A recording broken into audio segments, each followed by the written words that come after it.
Hello and welcome to the Foreign Press Center's briefing on Russian filtration operations and the human cost in Ukraine. My name is Wes Robertson, and I'm the moderator for today's briefing.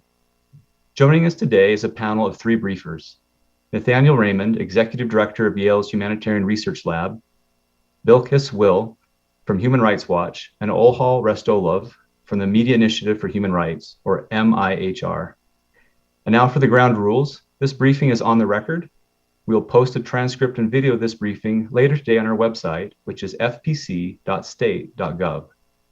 Please make sure that your Zoom profile has your full name and the media outlet you represent. Each of our briefers will now give short opening remarks, and then we will open it up for questions. We will start with Professor Raymond, followed by Bilquis and then Olha. Over to you, Professor Raymond. Thank you very much, and it's a pleasure to be here this morning with all of you. The headlines from the Yale Humanitarian Research Lab's work at the Yale School of Public Health on filtration are the following four key takeaways. One, we used a combination of open source information, including Telegram messages, and combined with satellite imagery to identify what we're calling a system of filtration. Often when filtration operations by Russia and its proxies are discussed, the term used is filtration camps. But what we identified is four different types of facilities in Donetsk Oblast that make up a system. One component is registration, the second is holding, the third is secondary interrogation, and the fourth is detention. And I want to stress that this is not just a question of camps, it's a question of a dynamic logistical system used in areas where Russia controls to filter amongst the civilian population those who are considered a threat to Russia and its proxies, often holding them for weeks or months at a time incommunicado, which is a violation of international humanitarian and human rights law. Second key takeaway from our research is that in the case of the Olenivka prison, also known as Volochyaya Penal Colony 120, we see disturbed earth in satellite imagery that corroborates a on-the-ground allegation that there was alleged digging of graves in April of this year.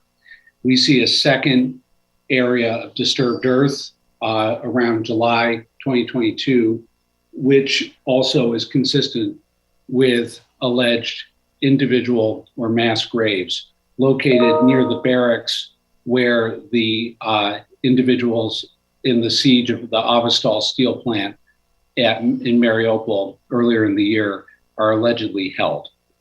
The third takeaway is that the individuals who enter the filtration system don't have one common experience. Different individuals may experience filtration differently. For some, it may be a process of hours, for others, weeks or months. But I want to stress, and this is an important note, there are many different types of demographic groups in the filtration system in Donetsk Oblast. Potential POWs, women, children, civilian males, elders. We identified where these groups were held, and we have not released that file due to the sensitivity of that information. The last point is we identified 21 facilities to a high confidence standard. And what does that mean? The 21 facilities included in this report, which can range from schools to farmers markets, used as registration points, to penal colonies, to camp-like settings, had 5 individual pieces of information corroborating their location, when they were used, how they were used, etc. There were 7 additional sites that were not included in the report because they didn't meet our very conservative high confidence standard. The closing point here is our report should be as much about what we don't know regarding filtration as much as it shows what we do know, meaning there are questions we need answered. How many people are in this system? What is their current status? What conditions are they being held in? Is there additional evidence to support allegations of torture and, in some cases, potentially extrajudicial killing? We can't answer these questions with open source, with satellites, with testimonies, with other methods until there is ground access by international monitors from the United Nations and other human rights and humanitarian groups who, underneath international law, have the obligation to be allowed into those facilities by Russia and its proxies. So I want to end saying that the work of Yale and our colleagues on this call is simply the beginning. We need access to determine the truth about filtration in Donetsk and other oblasts previously or currently under Russia's control. Over. Thanks so much, Daniel, for those comments. You know, I think your report was really fantastic. Your findings matched ours at Human Rights Watch. As some of you may know, we published a long report on this topic. I think it was about a week ago that it came out, and I was struck when I read the Yale report by how our findings really did match each other's. Even though ours was not just remote research that we deployed, but it was really in-person field research that we, you know, I spent weeks in Zaporizhia area interviewing people that were coming out of Mariupol and were making it there. And I had colleagues who were interviewing people also in Russia. And so it is, you know, really a testament to your work that you were able to do the research you were able to all remotely. You know, we spoke about in our report filtration points, and there we were really just talking about the places where this security screening was happening. We identified 15 of those points, you know, which very much match the ones that you identified. These were normally police stations, other government administrative buildings. You know, I think the media has gotten it a little bit wrong by reporting on these as filtration camps. These are not camps. These are government administrative buildings for the most part, where you have DNR officials that are essentially carrying out an abusive security screening process. Now, what we saw in our findings were that the people most likely to have undergone filtration were people from the Mariupol area specifically, not necessarily other areas that are occupied. And these were the people who were leaving Mariupol on foot. They did not have access to their own vehicles. Those with access to their own vehicles were able to get into their car and drive. They usually had to go through, 20 Russian checkpoints, but then were able to make it to Ukrainian-controlled territory for the most part. But the people really victim to this practice are those that were on foot, who had to leave the city on foot, or who were in basements where Russian forces came in, rounded them all up, and put them onto buses. Those leaving on foot started walking out of the city. They again ended up at these, transit points where there were buses, and they had to get onto these buses. That was the only way out. And these were buses that took them into the DNR's territory for the most part and took them to these filtration points. They were then held and housed for many, many days, usually in schoolhouses that are now being used to sort of house people while they wait their turn. So when they arrive in these areas, they get a number. I spoke to one man who had to wait almost a month. And what the filtration point he went through, he was told that on the day he went through that process, that filtration point had, quote unquote, filtered 60,000 people. So as Nathaniel said, we don't know how many people have gone through this process, but you start to get a sense of numbers. At least we can say we're talking about tens of thousands of people. And everyone we interviewed who went through filtration said that they were going through that process with thousands of other people at the time.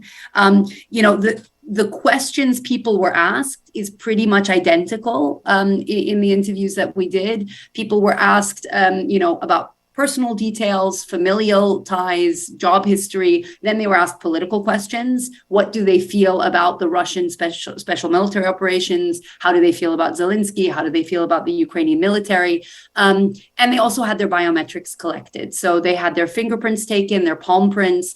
Their phones were, in every case, searched. And in some cases, their phones were plugged into a computer, and they have no idea what happened to their phones at that point. Were their phones searched, using some kind of app that can identify, for example, deleted items, or was something added onto their phones? They really don't know, and we haven't been able to get to the bottom of that. I think was really important to distinguish here is first of all that one of the key reasons we're calling this filtration process illegal is because of its scope, because it's being applied to people who did not make a choice to enter this territory that is de facto controlled by Russia and the DNR. So they're being forced into an area and then they're being forced to give up data in a context which is the violation of their right to privacy. There is no lawful basis for this data collection. And this is why we as Human Rights Watch determined that it was unlawful and a violation of the right to privacy.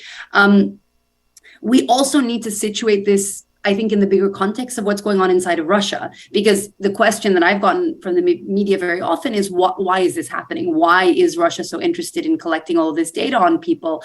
And I think there, we can look at what's going on inside Russia, the fact that there are different Russian government bodies over the years that have started to really develop mass data collection exercises, including biometric data, whether we're talking about the Moscow metro system or other, ministries.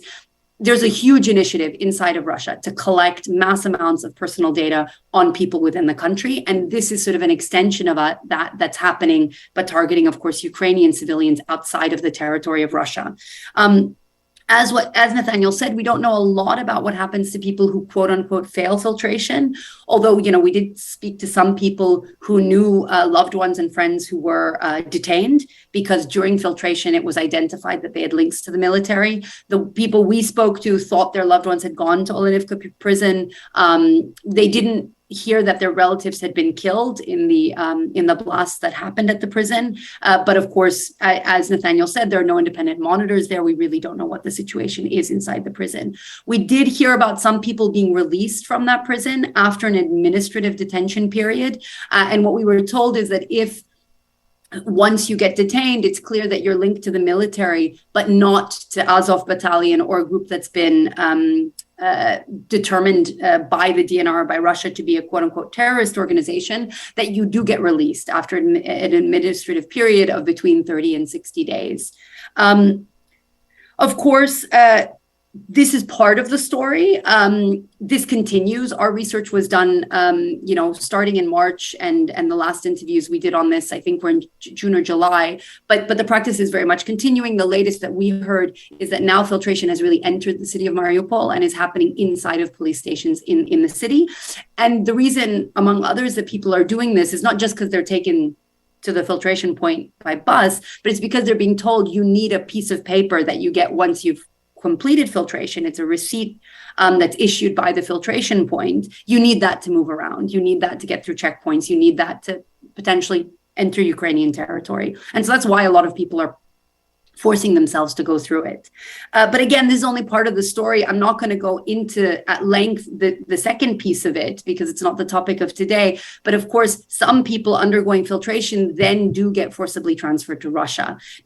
Again, this is mainly targeting people who are on foot, who went through filtration and weren't able to come up with the money to find a driver in the DNR to take them to the Ukrainian controlled side. We interviewed many people who were able to get the money and made it to Zaporizhia.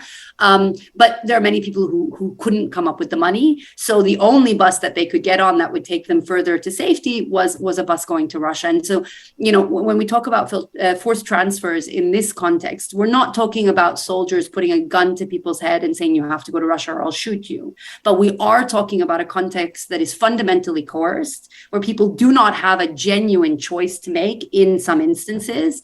And what's very important that I wanted to sort of note on this part is it's not just coming from the Mariupol area. So filtration is really centered around the Mariupol area and people being taken to the DNR. But we also have seen forcible transfers from other parts of the country into Russia. And some of the cases we documented in our report specifically are happening in Kharkiv region with, one anecdote I'll give you of a woman who was told at the end of May that there was a green corridor that had been established. Russian soldiers told her, if you get on this bus, it will take you to Kharkiv city, which is under Ukrainian control, and you can see your mother. She got on the bus with her neighbors, and then she looked out the window and saw halfway through her journey that she was inside of Russia. She did not want to go to Russia. She was taken there against her will. And that's really what some of these forced transfers look like. And then it took her many, many days to figure out how to get out of this reception center that she was in, how to get a train ticket, how to get to Poland, and then to get back into Ukraine. And just to say, she's one of the lucky ones. She had a smartphone. She knew how to reach volunteers inside of Russia. There are networks of volunteers that are helping Ukrainians who don't want to be there to get out. But that really requires someone that has the access to these systems, is on social media, has the literacy to be able to get that information. Many Ukrainians, we imagine, are inside of Russia and don't have that information. They don't know that they can leave. They don't know how to leave. And some, they were put on buses and taken to Russia, but didn't have all of their documents. So they might not have a valid passport. And so they might have a very hard time leaving Russia and going anywhere else. So I'll pause there, and I'm very happy to get into any more depth when we go to Q&A.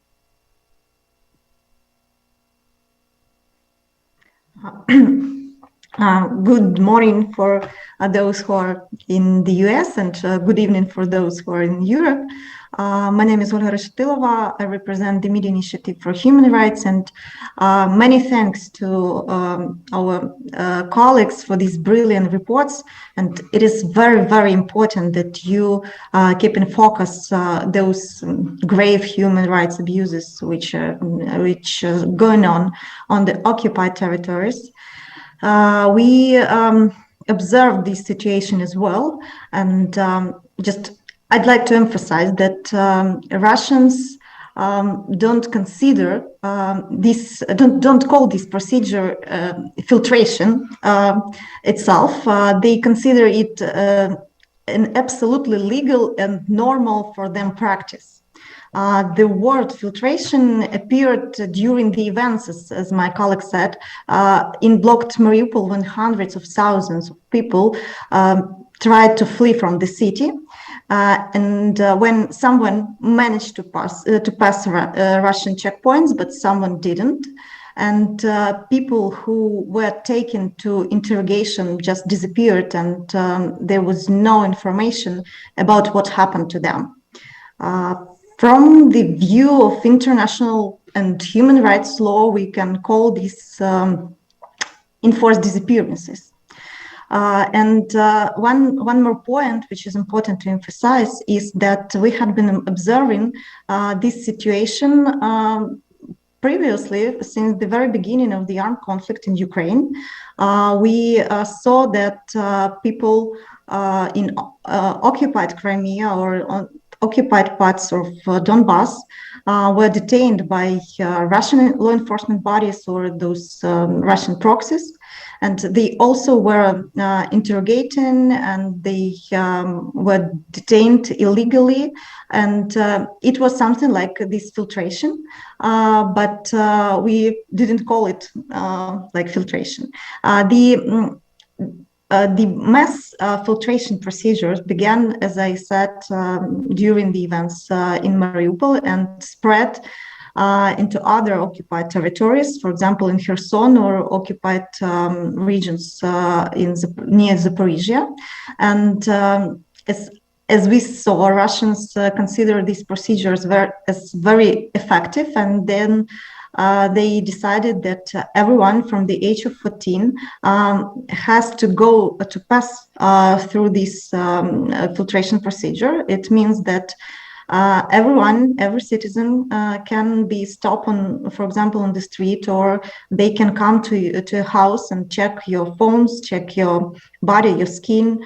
If you have some tattoos, they check your loyalty to the occupational authorities or to the Ukrainian armed forces or something like that.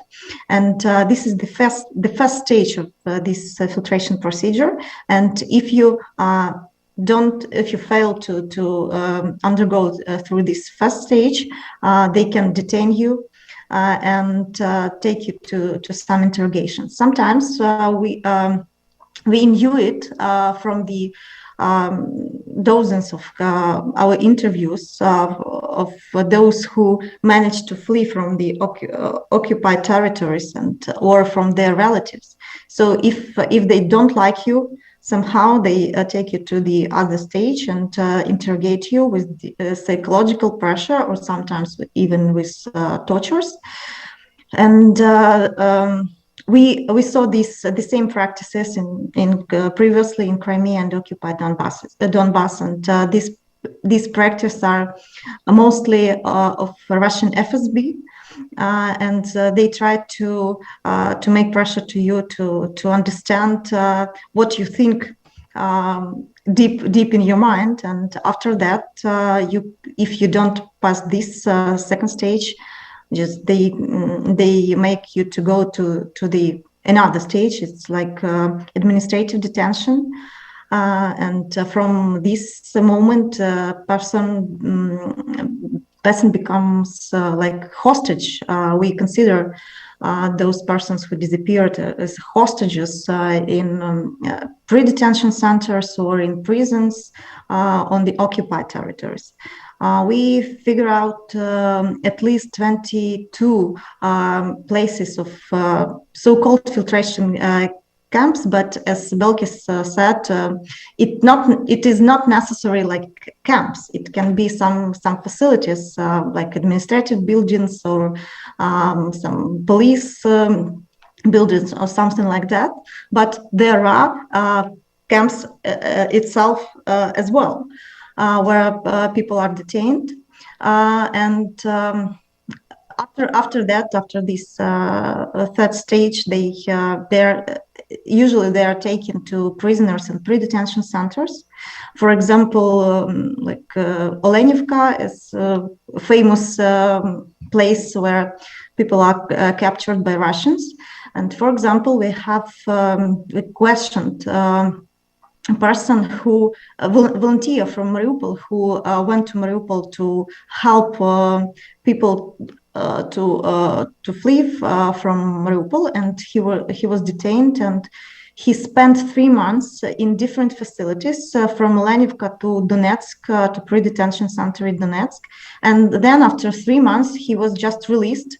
They gave him this paper about the undergoing of the filtration, and then he found himself in the occupied city of Donetsk, and he didn't know what to do, and he had no money or no other resources to get to the under control territory, I mean to Ukrainian territory, and so he had to do something to get to his relatives or something like that.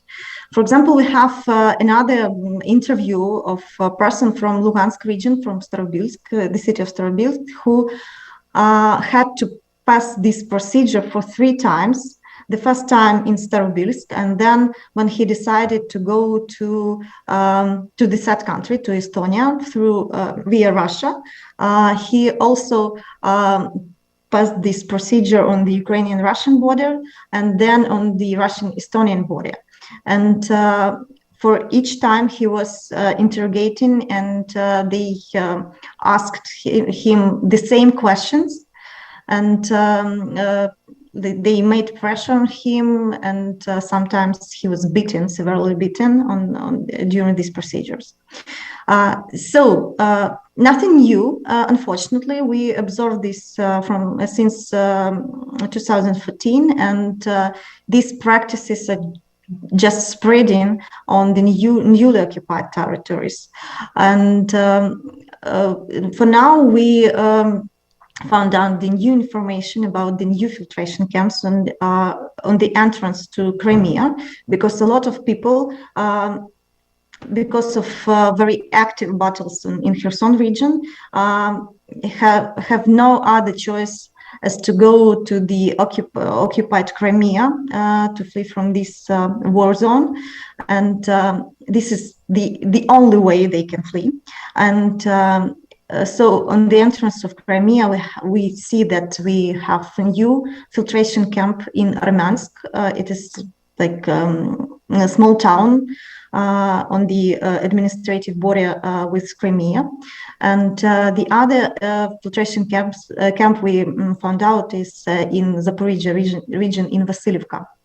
We don't know the exact number, how many people are there, and how many people were not able to undergo this procedure there. But we have testimonies, at least of more than 10 persons from Crimea, from relatives of those who were trying to go to Crimea, to occupied Crimea, and failed this procedure. And so we just for now they just disappeared. We didn't find any information about them and what happened to them. We continue, we keep observing this situation, but as Professor Raymond said, this is too difficult to find some information without access to these territories. And as you know, international organization or international missions have access there, and unfortunately the International Committee of the Red Cross are not helpful in these situations because Russians don't give them permission to come to these filtration camps and to see what's going on there. And even if they receive this permission, of course nobody will show them what's really going on there and what happened to those people who are severely tortured there, or who are just beaten, or who are under psychological pressure. So maybe I will stop here, and if there are any questions, I'm ready to answer. Thank you very much to all three of you for your opening statements. Now is the time for Q&A. If you have questions, please go to the participant field and virtually raise your hand. We will call on you and you can unmute yourself and ask your question. You can also submit questions via the chat box. If you've not already done so, please take the time now to rename your Zoom profile with your full name and the name of your media outlet. I do see we have a question submitted in the chat box, and we also have a hand raised. So let's go ahead. First, we'll go to the raised hand. Alex, if you'd like to unmute yourself. It's Alex Refugo from Tehran News Agency. Yes, thank you so much. First of all, Wes, thanks for your attention to this crucial topic. I really appreciate that. My name is Alex Afoglu. I represent independent news agency Tehran, which is based in Azerbaijan. A couple of questions here, and the first one goes to Mr. Raymond, if possible. And of course, if anyone else wants to step in and take the rest, I would appreciate that. You mentioned that different individuals are treated differently. Can you please expand on that as much as possible? Of course, any potential group in your findings has been particularly targeted harsher than the others. As you know, we've heard about minorities, women, and other groups. How would you describe the most vulnerable category? Of course, every life matters, but I'm asking because, we've heard a lot about Kremlin's so-called, kill list that they reportedly put together even before they launched the war. Secondly, the State Department made it clear last week that these facilities, being an extensive network, are operating under the Kremlin's directive by people deemed to be in Putin's inner circle. I wonder if there's any particular name you come across repeatedly in your research. And separately, I'm also wondering whether your findings match with the recent DNI maps that we have seen. Are there new locations that you are going to focus on after maps came up? And lastly, I'm also curious if filtration camps open up so-called area of cooperation between Russia and its allies, given today's, summit that we are all watching here in Washington, D.C., everyone's focused on Shanghai event, between Russia and its allies, such as, China and others, which are known with their own shady experiences, in this sort of, camps, particularly when it comes to tactics and, of course, resources that they are using, that includes, of course, hardware, equipment, which Russia might or might not be able to access due to sanctions. And lastly, I promised this kind of last one, if possible, to Olha, because she talked about Crimea experience. The State Department assesses that Moscow believes the filtration network is crucial to its efforts to maintain influence or territory, it currently controls. I'm just wondering whether do you see as part of the, Moscow's annexation strategy? Can you please expand on that? I really appreciate your perspective on that. If I may, Mr. Raymond, you also mentioned access. Just curious if you have reached out to anyone, and if so, have you heard back from Russians or others? If there's any light at the end of this tunnel. Thank you so much again. To take the last part first, questions of access in terms of international monitors, that's in the purview of the international community, the Red Cross and the United Nations, OSCE, and others who are attempting to access those facilities. And we've had no role or no contact in those access negotiations, which are the purview of those organizations alone. To take the first part, I would say, as you said, all populations are vulnerable, some uniquely so. If I had to focus on one population that seems to be the focus from what we've seen, and I also defer to my colleagues here to get their sense about whether this jives with what they've seen, is military age males, I would say, are the most at risk in this system. But I wouldn't create a hierarchy of harm here. I would sort of identify different scenarios of vulnerability for different demographics. For children who have been separated and are allegedly inside Russia or at other holding facilities, they have unique vulnerability. For women, there has been allegations of treatment, I wouldn't say yet at the level of SGBV, sexual gender-based violence, from what we've seen, but specifically gender-related abuses. But in terms of who is at most risk in the long-term detention facilities, it's overwhelmingly military-age males. I turn it over to my other colleagues on the call for what they'd like to add, or any of the other pieces of Alex's questions. Over.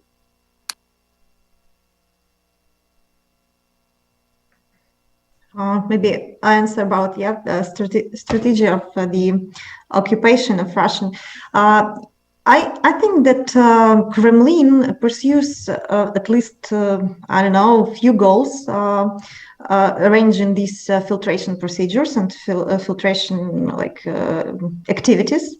The first one, of course, is to find those citizens who are loyal to Ukrainian authorities, to Ukraine. And I have to say that they are very effective in this. And of course, the second is, as Belkis said, to collect personal data. And I don't know the big goal, big aim of this, but I understand that having this data, they can be more effective in the breaking of resilience of Ukrainians.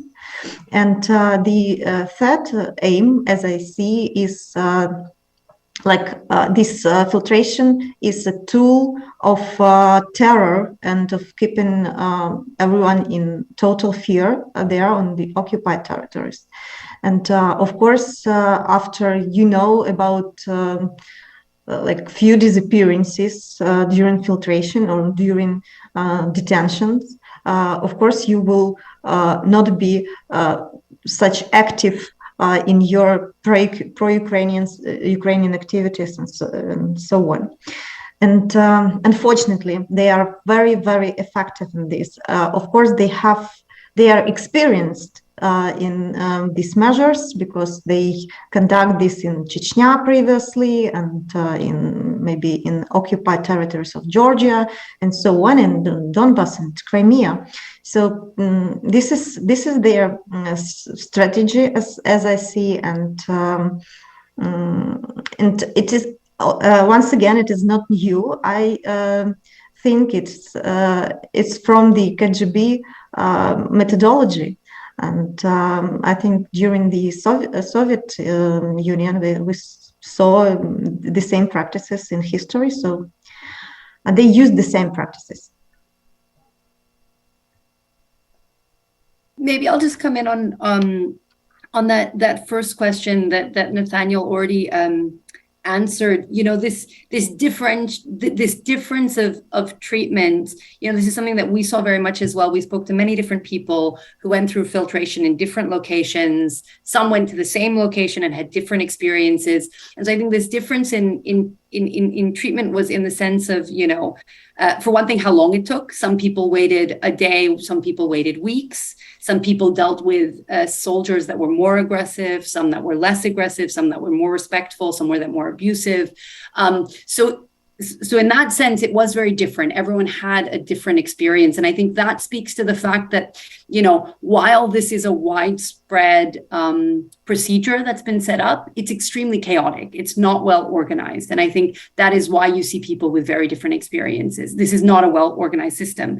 At the same time, I did find it remarkable that every single person we spoke to was asked the identical questions.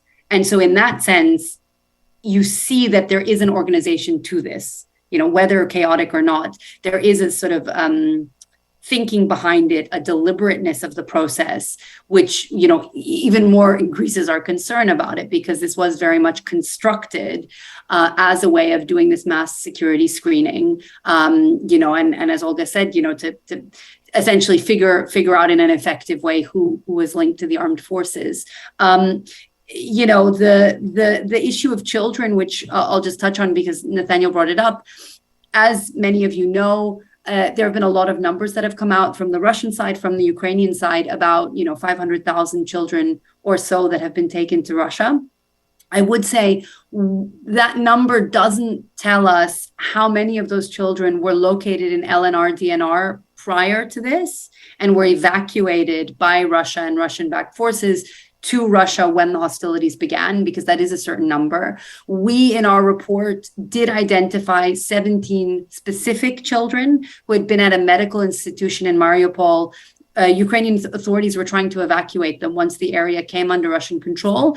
They were in a car that was stopped at a DNR checkpoint, and DNR authorities took them away from the driver who was trying to evacuate them to safety, and then sent them into the DNR and made a big sort of press junket about it with lots of photos showing that these children had been, quote unquote, saved by the DNR. They were then held in the DNR. We don't know what happened to all of the children. 6 of them eventually were able to get out. They were taken to France, eventually to their foster parents who had evacuated to France. But we don't know what happened to the other children. But just to say, there are reports of, tens of thousands of children that have been taken to Russia. And we really have so few details on who these children are and what situation they're in now.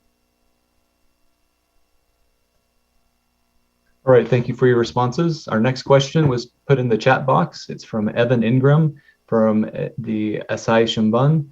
The question reads, do we understand Russia's objective for taking Ukrainians to Russia following filtration procedures?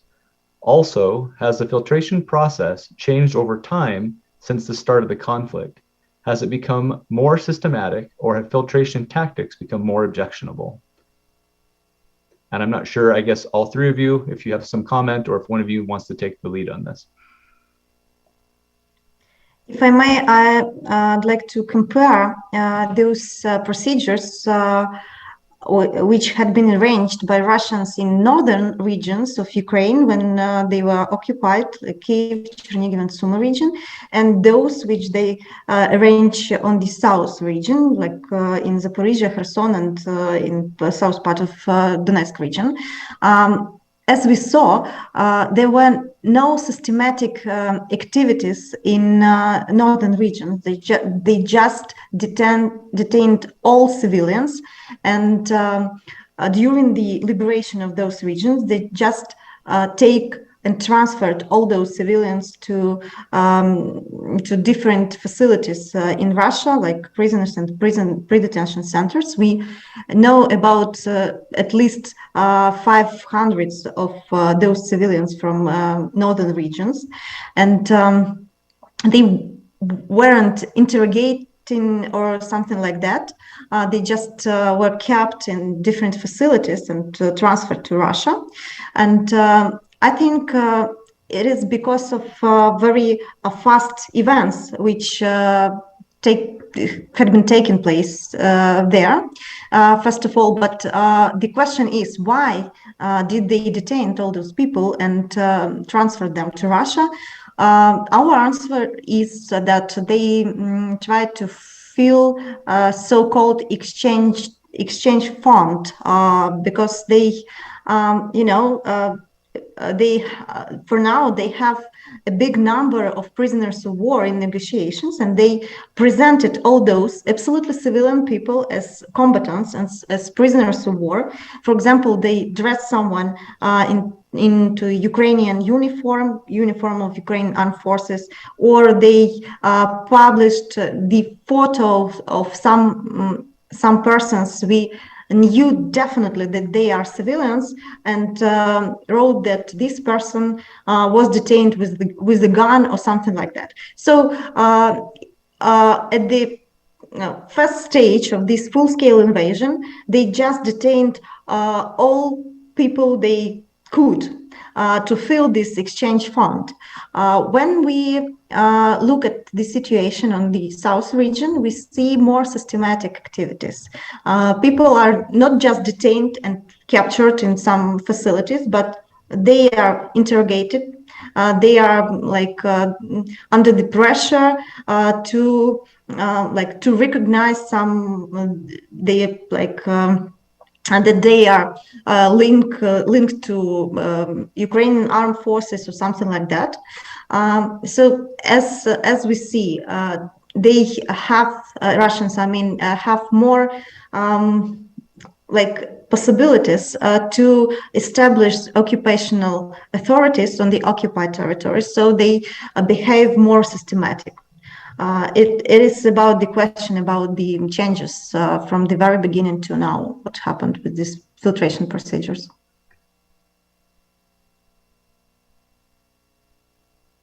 And I'm just go ahead, Nathaniel. Go for it, Bilquis.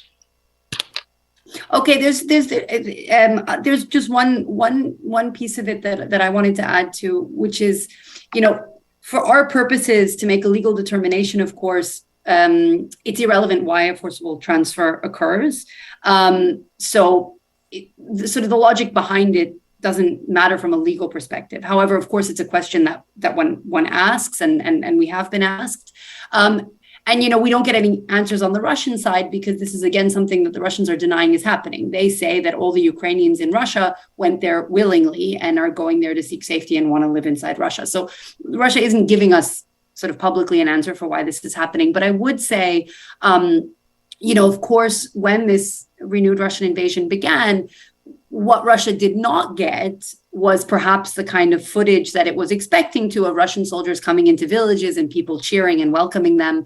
And so, if the Russian government, without that kind of proof that Russian forces are welcome in Ukraine, if they can at least say, 3 million Ukrainians have decided to come and live in our country because they're, they so much want to be inside of Russia right now, that is a PR message, and that is a PR objective. And so I think these numbers, these big numbers the Russians are putting out about how many Ukrainians are coming into Russia, do serve a messaging purpose, and try to serve a purpose of justifying these operations potentially. Once inside of Russia, Ukrainians that have the money, they're not held or sort of detained at these reception centers. If they have the money, they can get a train, they go to Moscow, they leave the country. In fact, everyone we interviewed who was inside of Russia left the country very quickly because they didn't want to be there, and they went elsewhere in Europe, whether to Estonia and Georgia or Europe further on into the West in Germany, France, etc.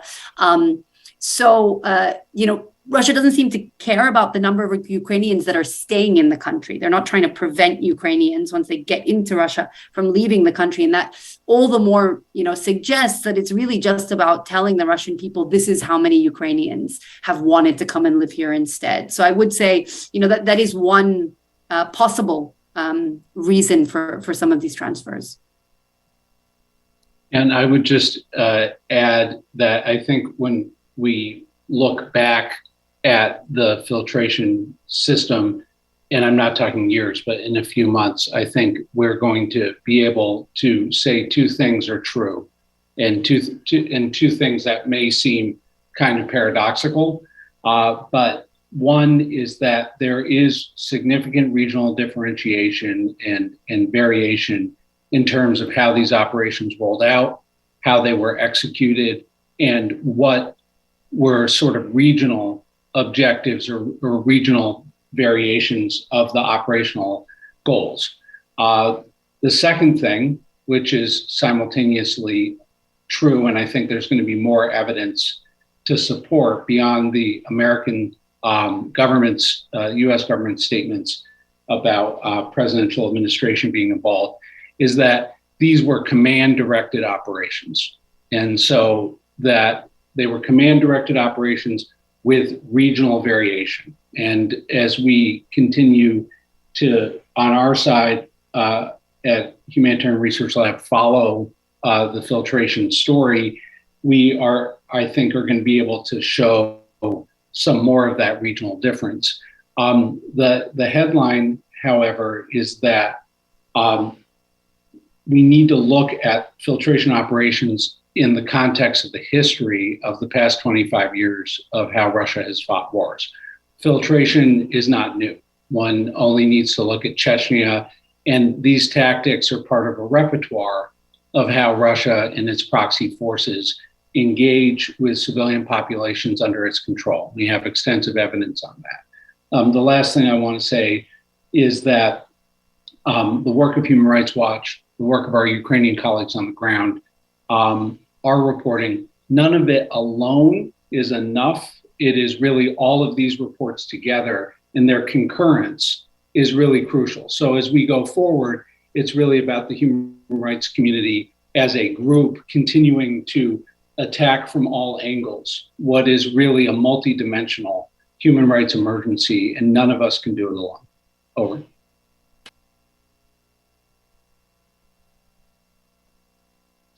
I see we have one additional follow-up question. We're getting short on time, but Alex, if you'd like to unmute yourself and ask your question.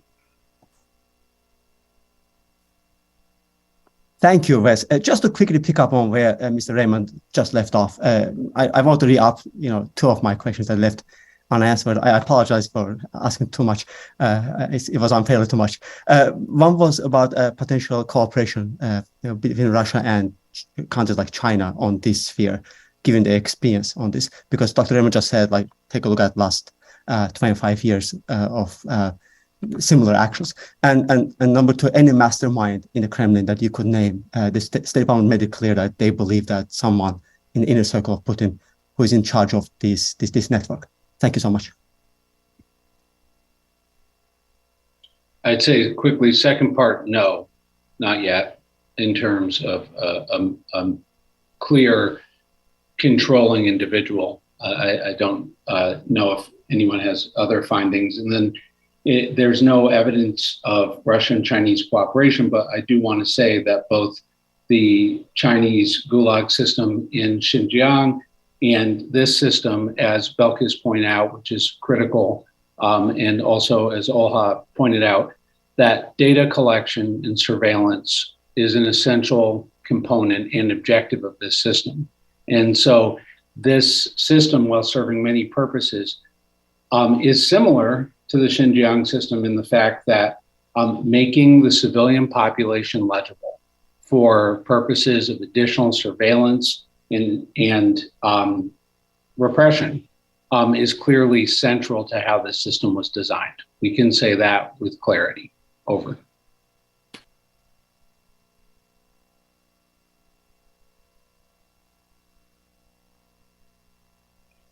All right, I think that is all we have time for in terms of questions. We want to thank our briefers. So this will conclude our briefers. Give special thanks to them for sharing their time with us here today, and to all those who participated. Thank you very much and good day.